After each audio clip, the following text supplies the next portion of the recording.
Welcome to MSP Unplugged, episode number 27, Managed Security Operations Center. I am your host, Paco Lebron. This is our live show where we discuss different ways to run your IT business, whether it's managed services, consulting, break fix, and anything in between. Our friends over at Synchro are hosting a giveaway for the next few weeks, and those who sign up will, for a free trial and attend a product tour, will get a nifty Synchro mug. So we'll have the link in the show notes, and we will go ahead and have. But for, as you all know, our good friends over there, I use them. I managed my business almost for the past 3 years, and great group of guys. So love to support them. And as they're our friends of the network, we want to be able to spread the word and help support them. So click in the show notes, or if you're in the Facebook group, I did make a post this past week there as well. As you all know, there's no Jeff this week, but I have went ahead and reached back into, some of the archives and tried to get one of the best co-hosts that we can get. We have none other than the one, the only, the return of the legendary John Dubinsky of the Maven Group. John, how are you? I have you 5x5, Mr. LeBron, and I think what you're really saying is that you scraped the bottom of the barrel, and I just happen to be available today. Honestly, I'm honored to be back in the co-pilot seat, and I'm pumped for a great show with a great guest. I appreciate it, and I believe this is your first time back since we've rebranded to the MSP Unplugged show, so we greatly appreciate you coming back. We also have a very special guest this week. We have Billy Austin, the CEO and founder over at Rocket Cyber. Billy, how are you? I'm doing great. It's my pleasure to be on the show today. Thanks, Paco. Thanks, John. I appreciate you coming on a Sunday evening here. As we always start with the show, we always start off with a tip or a story. Normally, Jeff is very lazy and hands it off to the guest first before he can collect his tip. But I'm going to go ahead and start off with a tip this week and talk about sales. With everything kind of going on, everyone's really been on a maintain and, take care of the boat, make sure you don't rock it too much, maintain, things like that. But we got to start getting into the motion of how to get back into sales and how to increase, just your livelihoods as you kind of move forward in this quote unquote new norm, as we all hate that term. So I do want to make a suggestion. As everyone knows, I do talk about a good friend of mine who's a very big salesperson, Victor Antonio, who has a different type of sales style, which is more nudge than push. And he just released a live video. He does have a series called Sales After Dark that usually happens Tuesday, Thursdays, and Sundays, I believe around after 7, 8 o'clock Central Time.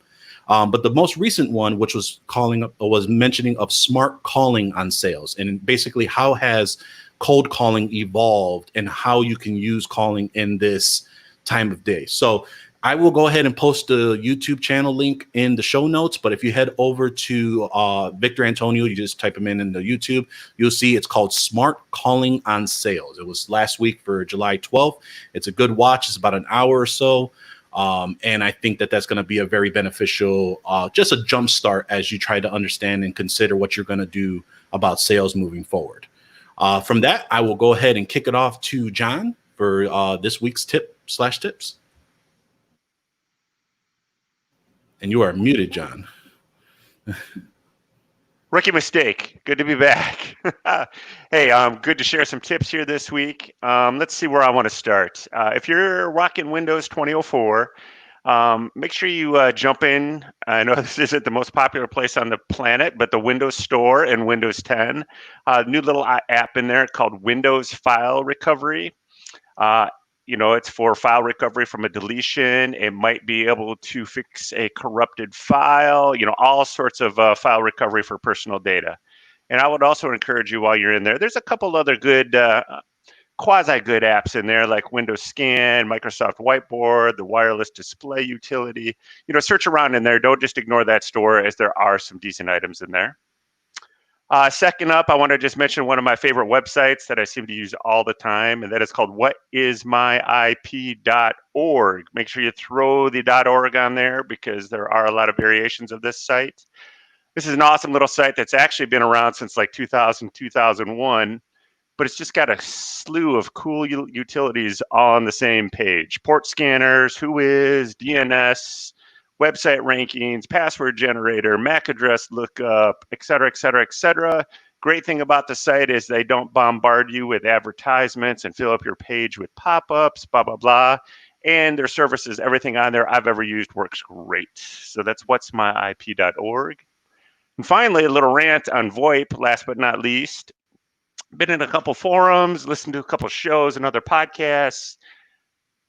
A lot of people are complaining that they're having trouble with their VoIP. First and foremost, a lot of that is in many things that we do, relies extremely heavily on the vendor you choose. But keep in mind that if you're going to install and use VoIP with your customers and help support them with it, that you're going to be a network engineer.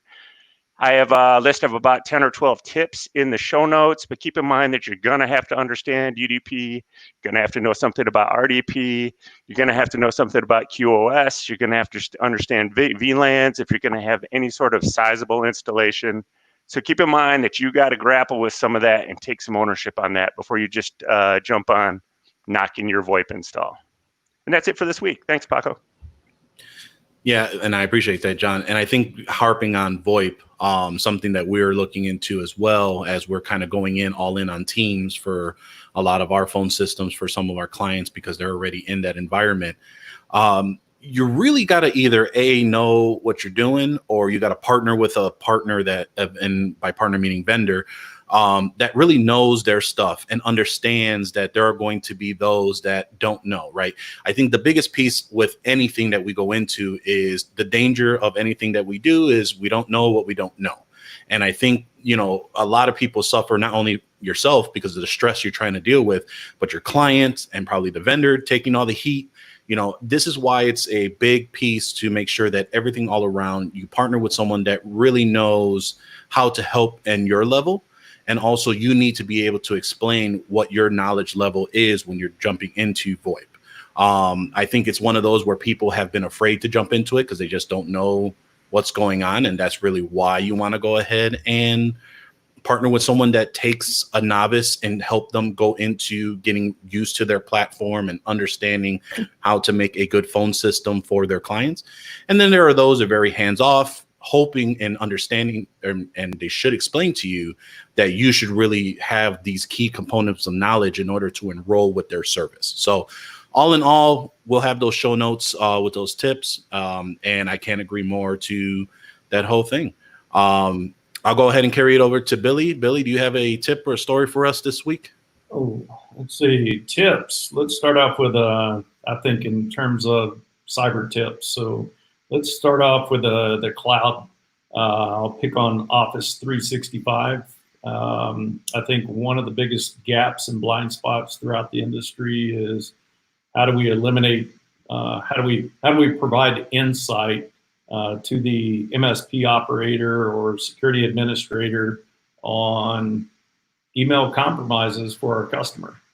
Today we find ourselves as a service provider that's enabling provisioning Microsoft and Azure accounts for all of our small business customers. But it's more than just, pushing that technology where it's functional and operational.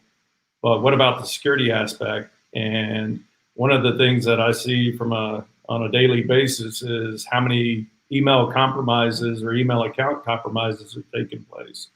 Regardless whether you do that with a technology service or you access, the logs in and of it yourself. My tip of the day is through one of those options is being able to have insight and visibility into your customers' account authentications, whether they're legit or not. Very cool. Yeah. And I think that, the biggest piece of, and I think I even seen an infographic on how well, because I think there's a lot of conversation on how like 2FA is now starting to become something where it's being taken advantage of and how people can easily get into accounts and things of that nature. And there was a infographic, and I'll have to find a link for it, where it showed all the 2FA options with passwords and then those that didn't have it. And this is going from prompt on a device, SMS, a physical device with like a YubiKey, and showing how much more protecting an account was having those pieces versus everything else in percentages. And the percentages were very high. So when it comes to those that are talking about 2FA not really being able to solve a lot of the problems, I mean, it was shown very in visual form on how much it is helping. Not everything's going to be perfect, but it is definitely helping on deterring from those type of things. Well, I want to expand on that too and just say Billy hit on a great point where insight and visibility, that's part of the NIST framework. And I would expand on what Billy said and say you need insight and visibility into what's happening in your syslogs on your firewall. I mean, you got to have visibility on all that, or at least having somebody have an eye on that. And I think we're going to talk a little bit about that today. But, that's super important. You can't just set it and forget it anymore. Yeah. Exactly. And then that's a great segue to, we'll go right into our main topic. And essentially, we're going to talk about Rocket Cyber. It's a managed SOC platform built for MSPs, delivering cybersecurity to SMBs, anywhere from endpoint, network, cloud, all and everything in between. But before we go into Rocket Cyber, Billy, why don't you go ahead and tell us a little bit more about yourself and just kind of how you got into the industry and how you landed to where you are today? Yeah, it's an interesting story. I grew up in Texas, out on the west side, went to college in Texas as well, and grew up, playing baseball and sports like many of us. We out in West Texas also accrue another sport called rodeo. So you're going to like this transition. And so wrestled steers, rode broncs for a long time. Along with that career opportunity, got my pro card, I think at 16 or 17, and had the luxury of a lot of broken arms and broken ribs. And, when you're out of action for 6 to 8 weeks, it puts you in the house where you've got to start, you're forced to learn something else. For me, it was, I always had I had a computer, learned basic programming, back in the day from Uncle's PC back in the early 80s. And nevertheless, make a long story short, transition from the rodeo career to high tech. Partner of mine, one of the biggest things we wanted to learn is when illegal immigrants were crossing the border. So we had developed a transmitter and receiver for intercepting analog cell phone calls back in the 80s. And that's kind of what started my career in the cybersecurity space, or kind of the inception. And so kind of make a long story short, our last opportunity, I met my partner at Rocket Cyber roughly about 20 some odd years ago. And we developed maybe 3 companies together now. Our previous company was a company called iScan Online, which was eventually acquired by Logic Now, and literally a few months later was acquired by SolarWinds. That was a data breach risk intelligence tool, identified unprotected data, put a monetary value on it. And what we found is that's where we learned a lot about, the MSPs and what I call the SMB dilemma. There was a lot of attacks that were occurring on the SMB industry. And when we went and did the analysis on SMB, and my definition of SMB kind of aligns with the Small Business Administration, kind of 500 employees and smaller.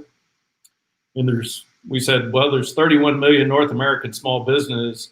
What's the ratio? Are they experiencing breaches, attacks? And, just like the big guys, they were experiencing lots of problems. So we did the analysis, and what we found is the majority, and this was back 3.5 years ago, what we called the security stack. What was in common is pretty much a firewall and an antivirus, back in the day. Since then, it seems to be the stack's getting a little bit heavier and thicker. But at the end of the day, is these breaches were occurring at, significant rates. And we said, why don't we go build a solution focused specifically on the SMB to better safeguard these guys? But we weren't going to build and go out and hire 100, tons and tons of sales guys to create a direct sales force. So we learned through those acquisitions about the MSP community. So whatever we developed, it had to integrate with what we call MSP operations on how you do business. So delivering through RMM tools, when you find something bad, being able to report to your PSA ticketing system, so on and so forth. And after 3.5 years of development on all these purpose-built apps, we decided that we should leverage our security backgrounds and literally just launch this as a SOC as a service. So therefore, even though Rocket Cyber is a SOC platform company, because we develop all our own technologies, we've really emphasized the SOC as a service, which in a nutshell is the Managed Security Operations Center delivering continuous cybersecurity monitoring, which, you know, when you, John hit on a key word talking about NIST, and that's one of the core principles of NIST is continuous monitoring. And I like to look at the analogy, it's almost like the ADT of your home security or of your personal home that's always monitoring for suspicious, you know, mal-evil, if you will. I'll kind of stop right there. Very cool. John, why don't you go ahead and tell us, what does NIST stand for, and why is that such an important thing that all of us should be following as a MSP, managed service provider, IT business, hybrid, et cetera, whatever we want to call ourselves. All right, let me type this in. Let me Google this for you. Oh, no, okay. National Institute of Standards and Technology. The NIST does a lot of things, but the most important thing that we're talking about is their cybersecurity framework. Framework version 1.1 is out. It's been out for quite a while, so I don't know if there's a 1.2 in development or not. I haven't looked into that.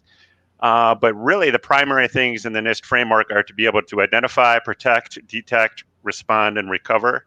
And I will put in the show notes what's going on there. But it's a bunch of guidelines, instructions / tutorials, recommendations on how to do that to protect your cybersecurity framework. Very cool. Yeah, and that's been pretty much the bane of our existence for the past several years, trying to make sure that we hit all of those categories, at least for us over here at ProdigyTeks. And it's very difficult to, you know, first you have to understand what the framework is trying to achieve, right? And it's one of those where you have to review it. But I think PAX 8 had a really great link, and I'll post it in the show notes. I've talked about it before on what those are in layman terms, essentially, as after you've read the actual cybersecurity framework. This should not be a substitute for it, and tools that essentially could help identify, detect, protect, recover, and respond, and help alleviate some of those if you're a PAX 8 partner. But all in all, that is the framework that we all should be following, or a type of framework of similar sorts, because I know that there are other vendors and situations like that that are kind of used that, made their own, developed quite a few of them as well. So it's something that we all kind of want to really get, you know, as a focus in.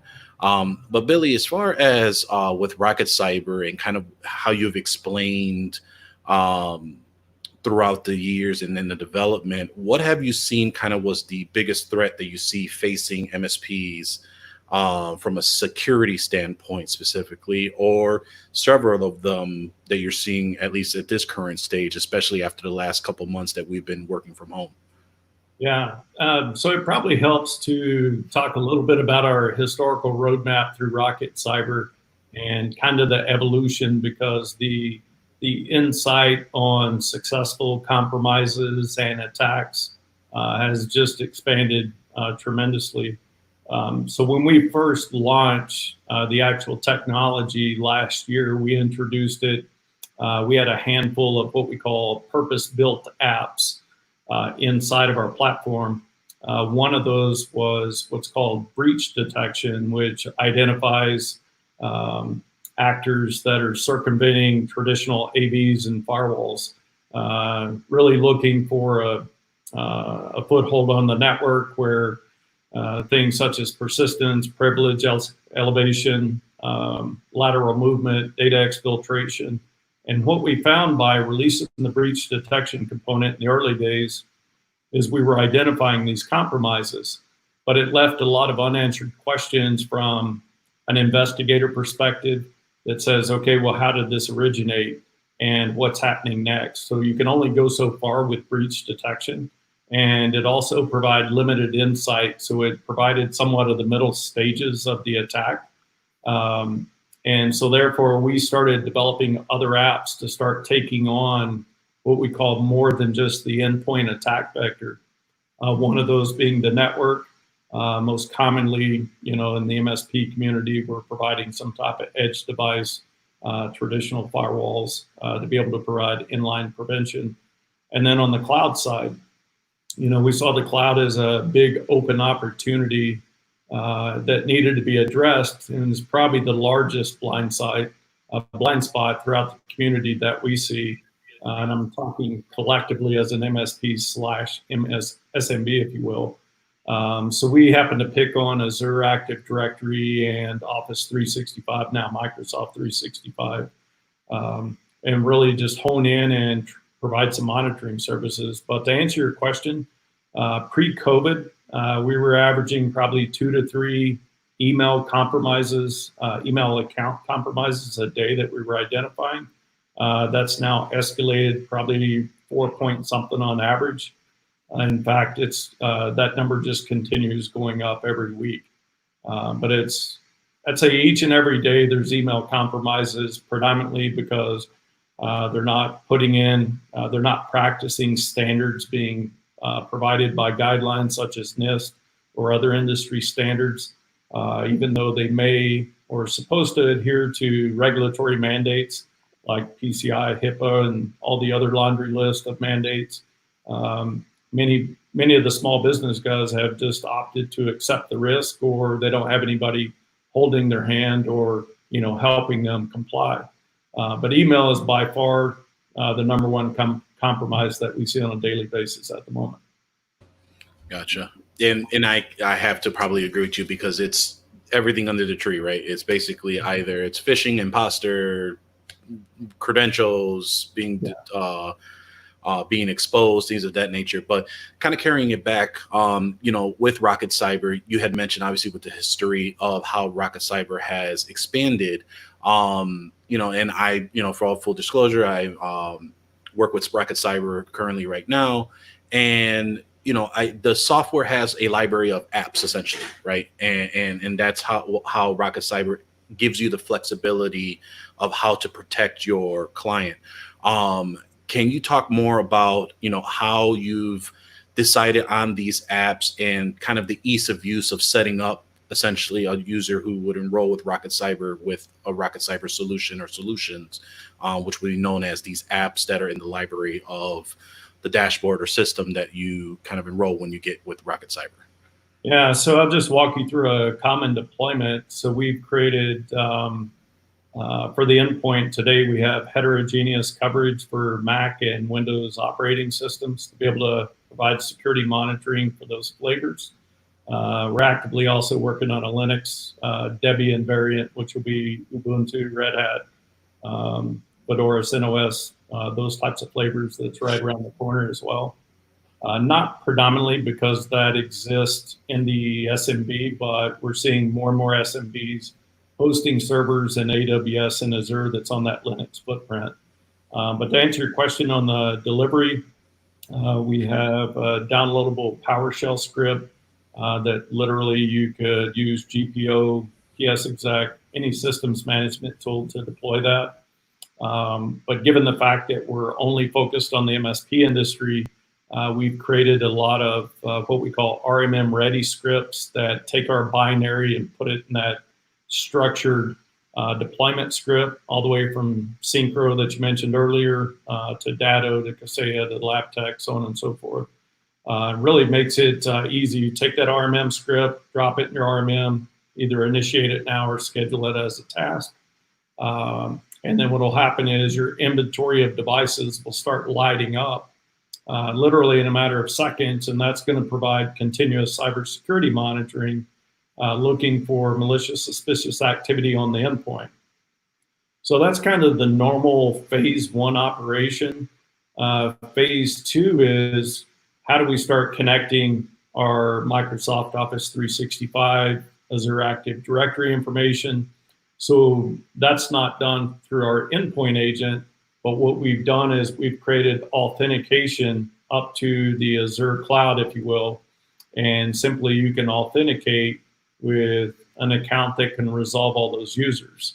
And what that's going to do is actually bring in all the telemetry, give us things like the risky users, the entire Azure Active Directory logs, all the failed login information. We even bring in the security score It gives you a laundry list of all the what I call standards that you need to implement or recommended guidance, which they're almost like benchmarks, if you will, included with the remedy on how to apply those to better the security hygiene for each and every one of your customers. So that's a simple RESTful API authentication.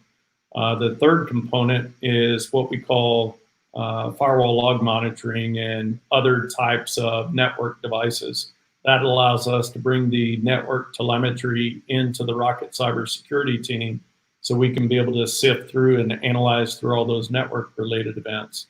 And when you think about that from a high level, for an example, we've got endpoint, cloud, and network, which make up probably 99% of all attacks that occur throughout all the North American small business. So therefore, that's why we focus on those three attack vectors. If you're wondering about other attack vector examples, one would be IoT, which could be refrigerators and microwaves. That's a very low risk from where we're focusing on right now. It is a risk and it isn't a valid attack vector. It's just not what we're supporting today. But the network component is very interesting because MSPs, like a lot of our customers, support what we call micro business. And those micro businesses could be things like dentist offices, chiropractors, things that range between 2 and 10 employees. So if we're going to start collecting network telemetry, how do we eliminate the need of shipping yet again another hardware device to that small business customer just to grab any type of logs or telemetry that we need on the business? So we came up with we developed an interesting architecture that literally turns one of our Rocket Cyber agents into what we call a syslog facilitator. And so we can walk over to one of our firewalls, whatever flavor you happen to be supporting, enable what we call syslog forwarding. What you're going to do is turn that syslog forwarding and pipe it over to the IP address of one of the Rocket Cyber agents that's literally going to serve up all of those events back to the Rocket Cyber security team.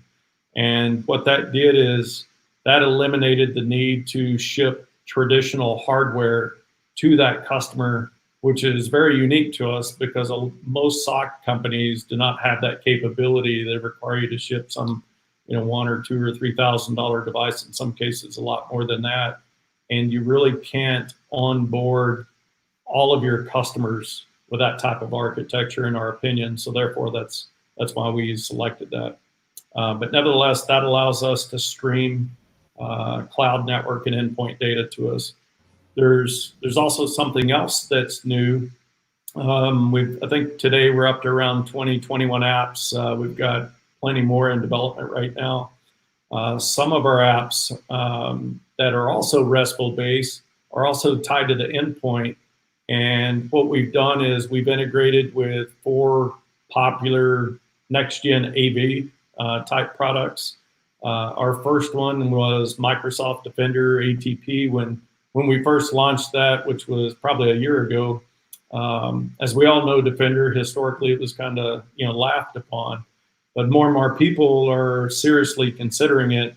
And not just that, we're seeing daily migrations off of traditional third-party AVs onto Defender. Not just the paid-for ATP version, but just the native Defender that's actually comes with the native OS. So we provide, that allows us to get all the telemetry. When I say telemetry, I'm talking about threat data, the action taken. Now with Defender, we've taken it a step further where we give you full command and control. So you can exclude, you can kick off scans, and literally I recommend Defender quite a bit, assuming it's on some of the latest operating systems. For MSPs that are still using Windows 7 or 2008 R2, I typically recommend another third-party AV. We've also done phase 1 of integrations with SentinelOne, WebRoot, and Cylance. And what that does is allows us to bring in all the threat data and the action taken. And then that'll also prompt what we call during an investigation. We perform different types of threat hunting exercises. We have pre, during and post threat hunting exercises at Rocket Cyber. So when an event or when SentinelOne detects something, we'll actually go out and identify additional artifacts that could be related to that specific Trojan or malware or whatever types of threat it may be that was detected. So those are the components at the moment and the attack vectors that we're focusing on. Very cool. Yeah, that's definitely, there's a lot of packed and wallop when you go into the library of Rocket Cyber, but I wanted to go kick it off to John really quick, where, kind of talking, what Billy has mentioned on all around. John, what have you seen kind of really the last couple months, and, how something like this, just in time form, that would help you kind of make things a little bit easier as you're deploying things, what you're trying to look for, really trying to round out your stack and just visibility as it all. What have you kind of seen the last couple months, and what have you been trying to do to try and keep up as well? Well, as you kind of mentioned, you and I have been sort of on the warpath to get all of our what we call our security stack, or even our entire IT stack, in line with the Nest framework. Full disclosure for me, I am planning either August 1st or September 1st to engage with Rocket Cyber to do all my Untangled syslog monitoring. I don't know on the rest of their stack what I'm going to use, but that's where I'm dipping my toe in for sure.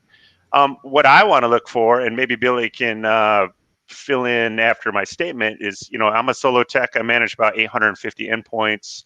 So what I need is I want that fully managed SOC, because I don't want to go through my syslogs. Frankly, I don't have the time. So I'm going to rely on my partner. And from talking to Beth over at Rocket Cyber, and you and I have talked to several different vendors, and always come back to Rocket Cyber on this account. But my idea is that Rocket Cyber is just going to take that off my shelf. They'll reach out to me, tell me when there's something I need to react to. So I don't have to hire what I would call probably a level 3 tech that's going to understand what's happening in the firewall. The SOC, or the Security Operations Center down in Texas, is going to do that for me in an economical and a visual and a really impactful way to my business. I'll add on to that. So just the log monitoring in and of itself, I talked about the blind spot for Office 365, but I can't tell you how many use cases and scenarios I come about where we're not actually logging, we're not actually monitoring the events that traverse through the actual network device. And I totally get it. It's all about, especially when you think about the MSP community, many of us have 2 to 5 employees, sometimes even one-man shops, and it's almost technologically impossible to be able to monitor all those events when it comes to those smaller shops. And it's not just the smaller guys, it's the larger guys that are having the problems as well, because obviously when you bring out the calculator, they've got more customers. But when you look at the ratio of employees to customers, it's almost the same. So therefore, it's either shortage of employees, it's also a lack of what I call cyber skill sets, lack of training, and then the art of actually looking at syslog data. If I look at Cisco Meraki versus Untangled versus Ubiquity versus SonicWall, every one of those all say they support syslog. But what everybody needs to understand is each one of those formats are very different. They'll all say they support, a standard industry standard format, but I can tell you from the development side that they all have to be parsed and filtered very differently in order to present that data that's humanly legible, if you will. Yeah, kind of chiming more on the firewall piece of it and just UTM in general, syslog. That was one of the main pieces for me and John, as John mentioned, as our warpath of trying to figure out, okay, we need to have eyes when we're trying to help our other clients, attack other fires. We don't want to get it blindsided by something else that either we just don't have the time to monitor or to look at. And really for us, Rocket Cyber had the most flexibility because they have quite a bit of firewalls that they actually monitor currently. What are those vendors right now, Billy, that you're monitoring? With the firewalls? Those off the top of my head. I work with them all day long. So let's see. We're going to have definitely SonicWall, Sophos, Cisco Meraki. We're currently adding support for Cisco 300 devices and also Cisco ASA. We support Barracuda, pfSense, Ubiquity, Untangle, Fortinet, and I'm sure I'm probably missing WatchGuard. We support WatchGuard as well. So I think probably out of all the firewalls that I'm not sure that we've added support for at the moment would probably be Checkpoint, which we don't really see in the SMB space, but it's on the roadmap. Same thing for Palo Alto. That's another vendor that we haven't added support for at the given moment. Yeah, and I think, really the flexibility of, like I said, and it's one of those where every time I log into the dashboard, there's something new, right? Yeah. Coming into Rocket Cyber. And I think that just is a testament to, Rocket Cyber listening to the MSP, into the IT community, the MSP community, and really understanding what's the need for, what's being requested of either, those that are trialing the service, subscribing to the service, trying to understand what they're trying to do. Can you talk a little bit more about kind of what your method is with your development cycles? How do you understand an app is, necessary, or it's in the roadmap, or some apps may bump certain things on the roadmap to really get implemented? Because I feel that every time I see something in the dashboard, it's like, man, you know what? That was really something I probably should have had, or I thought about, and it's in there too. So, yeah, it's interesting. The firewall roadmap in and of itself has just been really hot, and it's just been, as I mentioned, historically, it's the lack of monitoring and logging of those devices that we've somewhat neglected as a community. So one thing that we do today is we include what's called a 1-year log retention, which is also great and adheres to one of the NIST recommendations as it relates to firewall log monitoring. When it's tied back to the industry regulations, don't quote me on this, but I think PCI and HIPAA are pretty close. One of them 6 months, the other one's 9 months, in order to, as it relates to log retention. And primarily that's used for if an auditor needs to come and see proof of or evidence that those logs have been retained.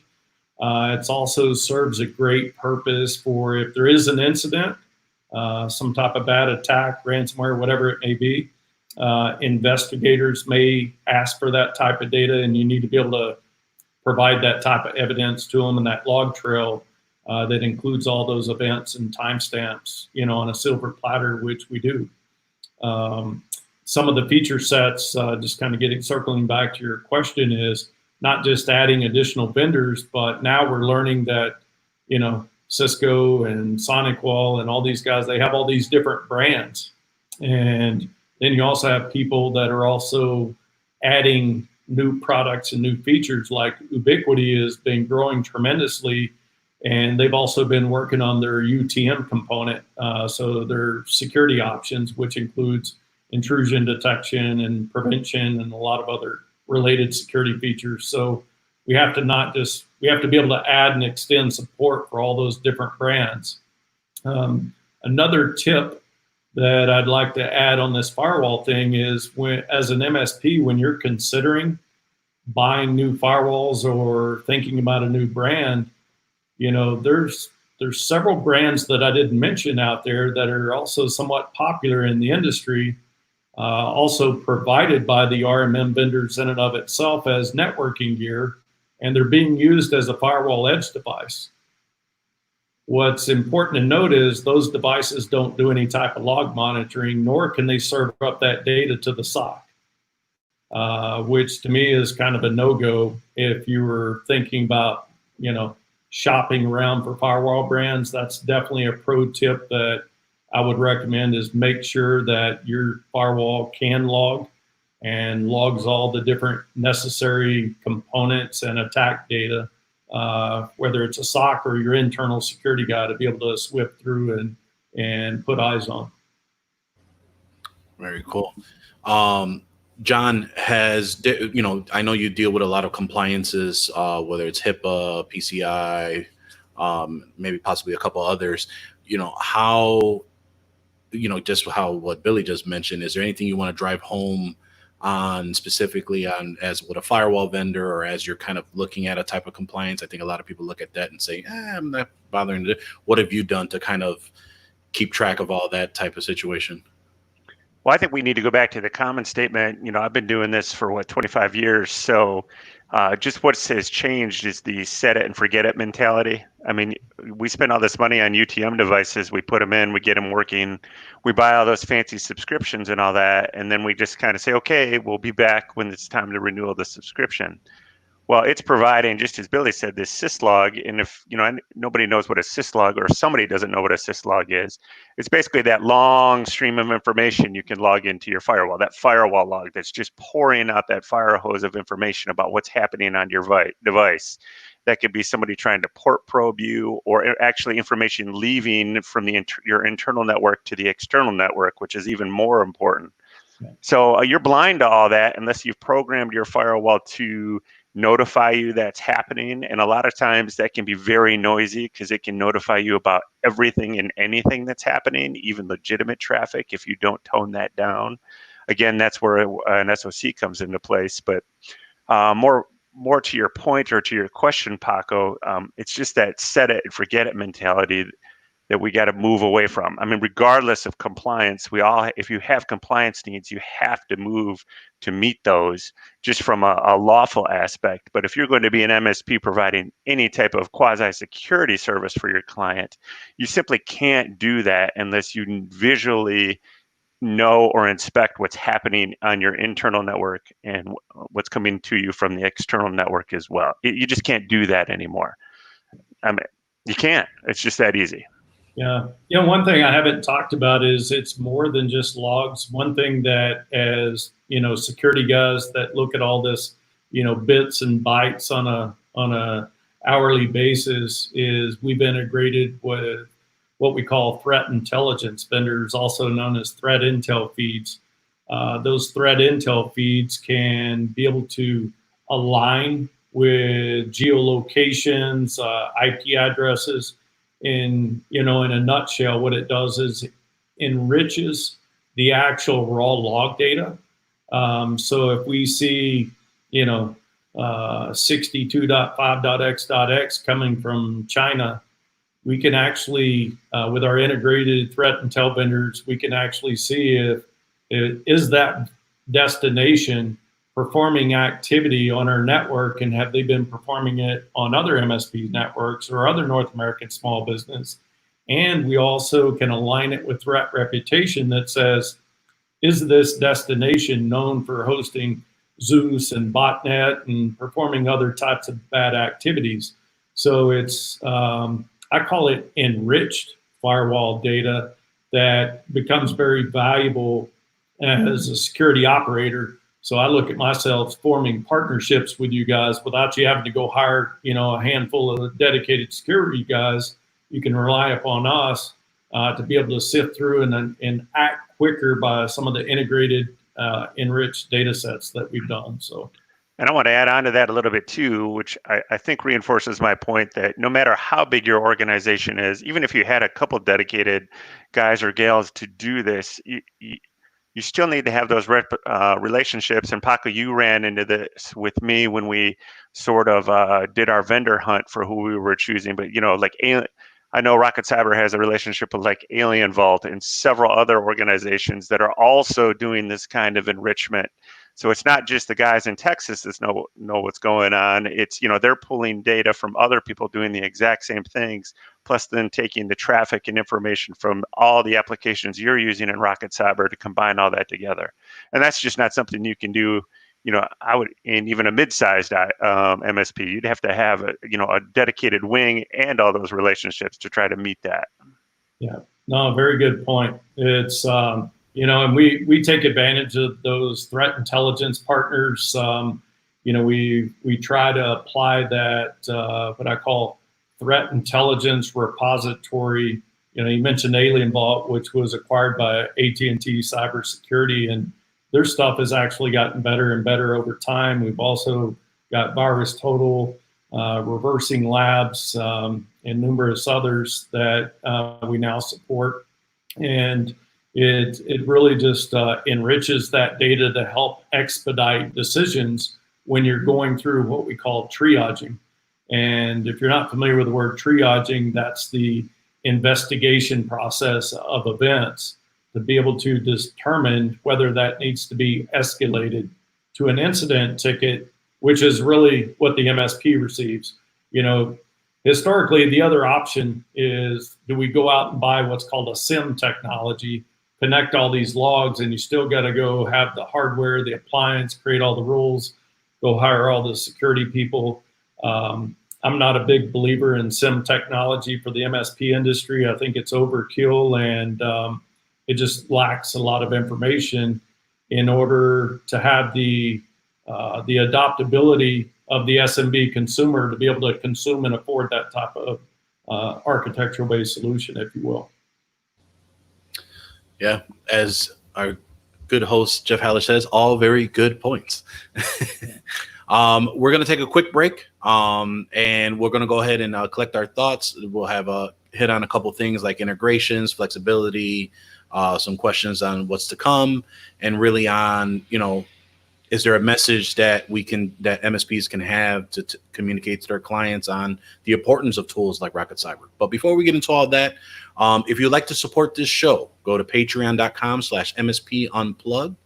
From there, you are supporting the show to make a lot of the great things happen here. Some of the things that Jeff is doing on that side also gains you access to the, it used to be the secret. Now it's, I guess, the private, whatever Facebook labels it, the Facebook group. We have a good many members in there, a good solid core of people where, we pride ourselves specifically on, you ask what you need to ask and you're going to get the answer. There's no feeling dumb. There's no feelings that, if it's a stupid question, we welcome those, because there is no stupid questions. There are only just things we just don't understand. And there's a specific policy we have is we don't play with the notion of where people call other people dumb. They believe that there's those that have more knowledge, and these are specific things that people should know.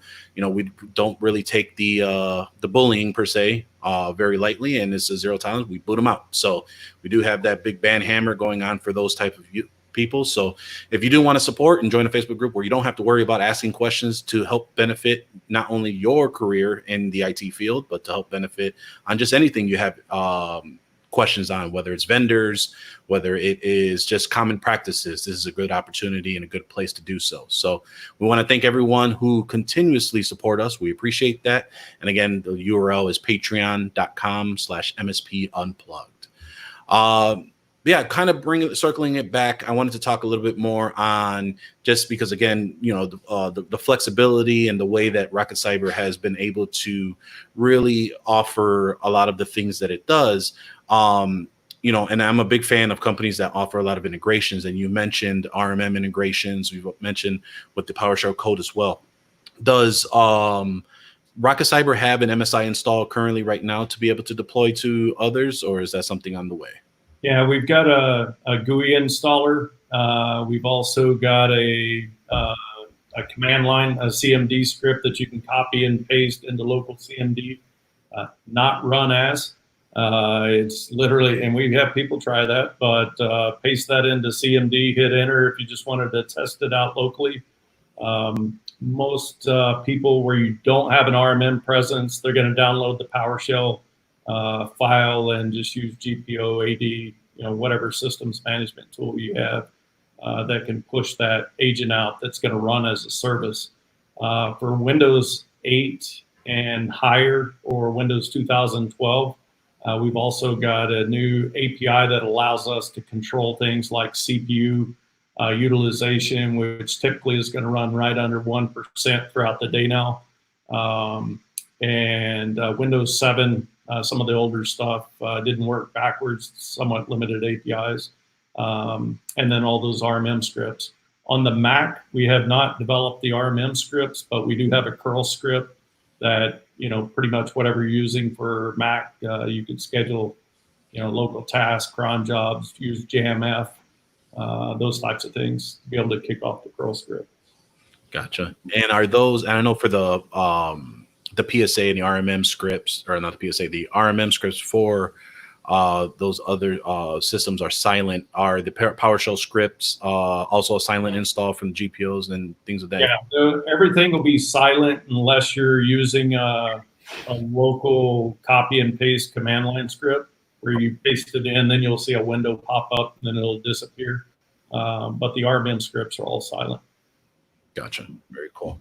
And then the other question is, I know we've mentioned about Office 365. Is there any thing on the roadmap for G Suite's environments for the log monitoring and the user logins, things of that nature? Yeah, that's a great question. We've got quite a few cloud apps that are in R&D mode right now, research and development, that acronym. One of those being G Suite. The other ones are various mail providers. We understand that the MSP community is not 100% on O365, so we want to be able to address those other popular, competing platforms. With that said, you'll also see mail security related stuff on the near-term roadmap, being able to, populate into the SOC platform. Very cool. Very cool. And then I guess we'll kind of round it out where, I think there's, as everyone heard, and as much as we've kind of expressed, there is a lot of emphasis, and, this is a very important suite of tools to have, especially for an MSP or an IT business that is trying to figure out how are they going to get ahead of security and how are they going to adopt this in their portfolio.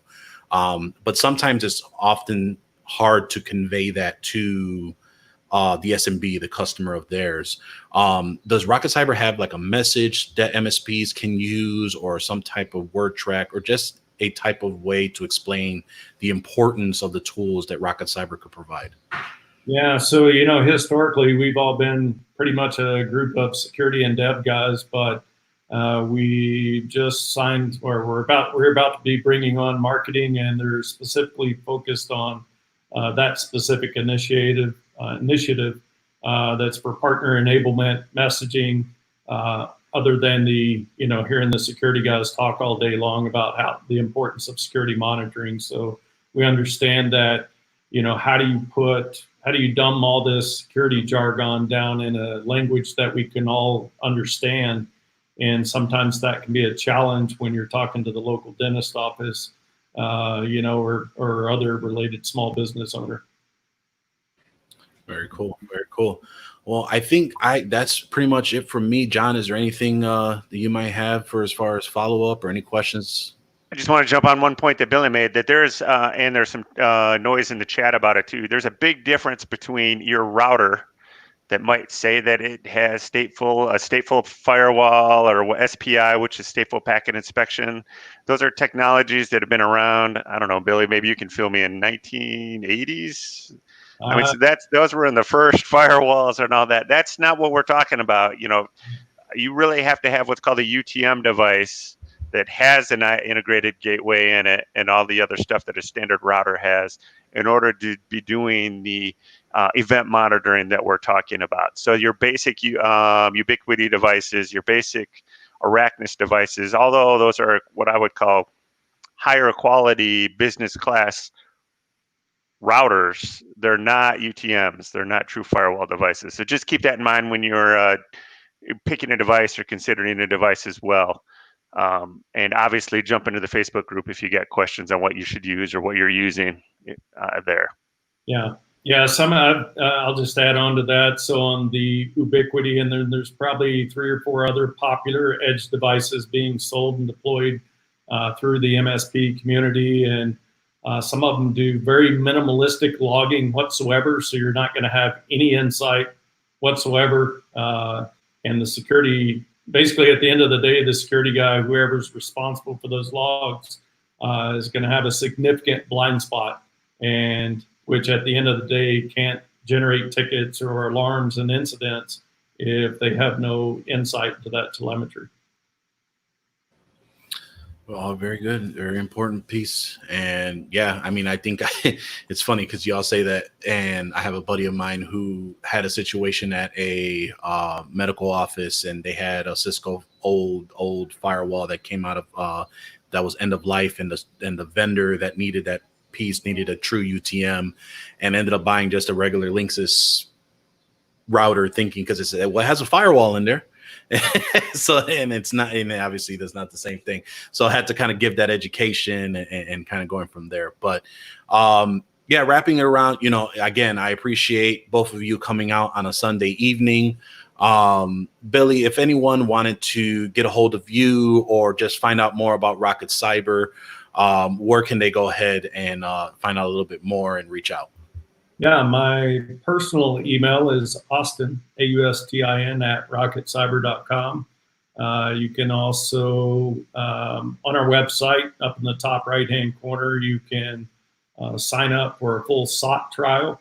It gets you access to the console and allows our SOC team to immediately be deployed and putting eyes on the security events, whether you decide to start off with firewalls, Office 365 or your endpoints, or a combination of. So it is unlimited customers and accounts and firewalls that you want to monitor for the first 21 days. You'll also have access to our SOC team, and all that's available at rocketcyber.com.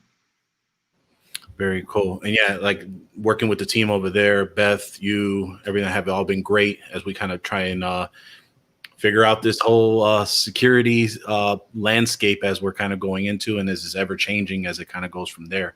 Mr. Dubinsky, for anyone who wants to reach out to you, how can they get a hold of you?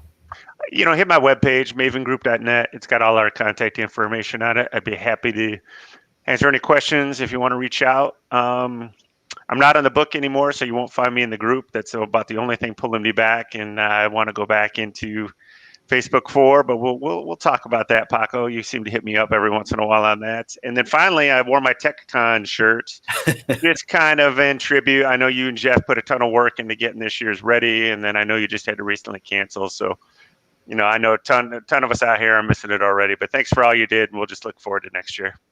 Yep. And, and you make a good point. Everyone should have received an email from us talking about, and as we mentioned before, that we did have to cancel the event this year. If there's any logistics or anything that you need help with, don't hesitate to reach out to us. But yeah, we do plan to come back September 2021, and me and Jeff will continue to plan and kind of go from that accordingly.